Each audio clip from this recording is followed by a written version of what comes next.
हमारी बहिनी हमारी नंदा करती काम नाही धंधा।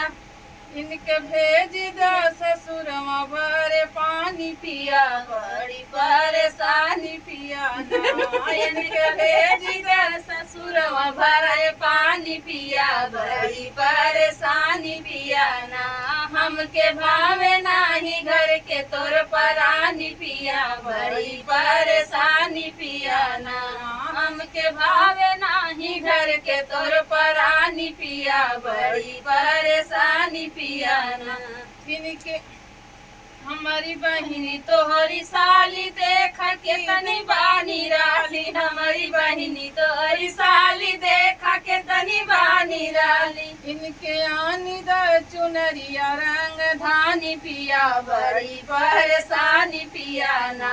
इनके आनी द चुनरिया रंग धानी पिया बड़ी परेशानी पिया ना। हमके भावे नाही घर के तोर परानी पिया बड़ी परेशानी पिया ना। हमके भावे नाही घर के तोर परानी पिया बड़ी परेशानी पिया ना। तोहरी अम्मा हमारी सासु मारे ताना आवे आंसू। तोहरी अम्मा हमारी सासु मारे ताना आवे आंसू। इनका नाही चाहिए अब दमान मानी पिया बड़ी परेशानी पिया ना। इनका नाही चली अब दमान मानी पिया बड़ी परेशानी पिया ना।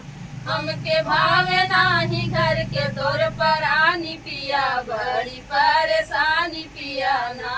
हमके भावे नाही घर के तोर परानी पिया बड़ी परेशानी पिया ना। तोहरी सास हमारी अम्मा देख लागती जगदम्मा। तोहरी सास हमारी अम्मा देख लागती जगदम्मा। उनकर पूजा करब मिल के दुनु परानी पिया बड़ी परेशानी पिया ना। उनकर पूजा करब मिल के दुनु परानी पिया बड़ी परेशानी पिया ना। हमके भावे नाही घर के तोर परानी पिया बड़ी परेशानी पिया ना। हमके भावे नाही घर के तोर परानी पिया बड़ी परेशानी पिया ना।